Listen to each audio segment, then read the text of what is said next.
Hi అండి, welcome back to our channel simply Anu vlogs. ఈరోజు నేను స్పెషల్ కర్డ్ రైస్ ఎలా తయారు చేసుకోవాలో చూపిస్తున్నాను.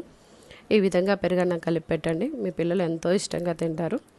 ఇక్కడ నేను వేడి అన్నాన్ని ఒక గిన్నెలో తీసుకొని దాన్ని చల్లారబెట్టుకుంటున్నాను. ఈ విధంగా స్ప్రెడ్ చేసుకొని ఒక గిన్నెలోకి తీసుకొని దాన్ని పక్కన పెట్టేసుకుందాం. ఈలోపు మనం అన్నం చల్లారేలోపు ఈ ఫ్రూట్స్ని కట్ చేసి పెట్టుకుందాము. మ్యాంగో, పొమోగ్రానేట్, యాపిల్, బనానా వీటిని తీసుకున్నాను. పొమోగ్రానేట్ ఒలుచుకొని ఇత్తులు తీసి ఒక బౌల్లోకి తీసుకొని ఉంచుకుందాము. అలాగే మ్యాంగోని కూడా పీల్ చేసి చిన్న చిన్న ముక్కలుగా కట్ చేసుకొని ఒక బౌల్లోకి తీసుకుందాము. అలాగే యాపిల్ని కూడా పీల్ చేసి చిన్న చిన్న ముక్కలుగా కట్ చేసుకొని ఒక బౌల్లోకి తీసుకున్నాను. బనానాని నేను లాస్ట్లో పెరుగన్నం కలిపిన తర్వాత యాడ్ చేస్తాను. ఇక్కడ రైస్ చల్లారిపోయింది. చల్లారిపోయిన రైస్ని బాగా చేత్తో బాగా నలుపుకోవాలి. మెత్తగా అయ్యే విధంగా నలుపుకోవాలి. తర్వాత ఇక్కడ 1/2 లీటర్ పెరుగుని యాడ్ చేస్తున్నాను. పెరుగు వేసిన తర్వాత దీన్ని చేత్తో మాత్రమే కలుపుకుంటేనే ఇది బాగా క్రీమీ స్ట్రక్చర్ వస్తుంది. ఈ విధంగా బాగా మెత్తగా కలుపుకోవాలి. తర్వాత దీనిలోకి సరిపడినంత సాల్ట్ వేసుకోవాలి. సాల్ట్ వేస్తేనే ఈ పెరుగన్నం టేస్ట్ వస్తుంది. సాల్ట్ వేసి ఒకసారి బాగా కలుపుకోవాలి. కలుపుకున్న తర్వాత మనం ఇందాక కట్ చేసి ఉంచుకున్న యాపిల్, పొమోగ్రానేట్, మ్యాంగో వీటన్నిటిని వేసుకొని అలాగే బనానాను కూడా ఇప్పుడు కట్ చేసి వేసుకోవాలి.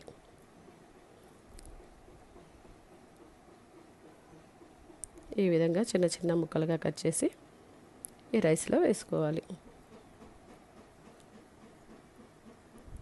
మన ఫ్రూట్స్ వేసిన తర్వాత ఈ అన్నాన్ని చేత్తో అస్సలు కలపకూడదు.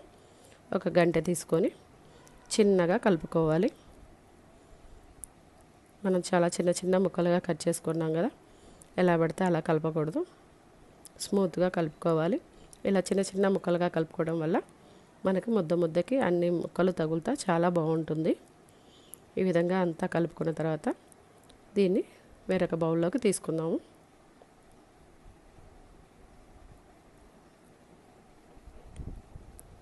తీసుకొని దీనికి గార్నిష్ కోసం నేను ఇక్కడ జీడిపప్పుని వేయించుకుంటున్నాను నెయ్యిలో.